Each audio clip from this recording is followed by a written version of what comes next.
If you struggle with shyness or social anxiety, check out our free No BS training course with actual useful advice you can do from home. None of that just get out there nonsense. The link is in the description below. For now, let's get to today's question. The question, is social phobia heritable? Social phobia is a common and heritable psychiatric disorder that is driven by a combination of genetic and environmental factors. Until now, genetic studies on SAD have been rare. This is the largest association study so far into social phobia. Looking at the long-term risk of developing social anxiety, the risk is strongly influenced by genetic factor.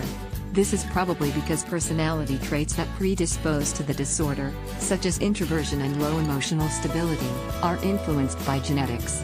If you have both of these traits, the risk of developing social anxiety is high. However, at any particular moment, the environment will have the greatest impact on whether you have social anxiety.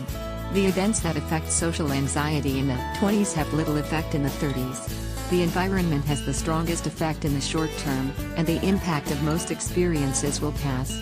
When researchers looked at the causes of stability and change over time, they found that the genetic risk was persistent and contributed to the stability, while the environment largely contributed to change. Social anxiety is highly heritable. While environmental factors are most significant in the short term, your genes play a crucial role over time. This means that the impact of environmental events, such as being bullied or losing a job, is of limited duration. The effect of the events that cause social anxiety at one point will pass. The fact that social anxiety disorder is so unstable should give hope for those who are struggling with it.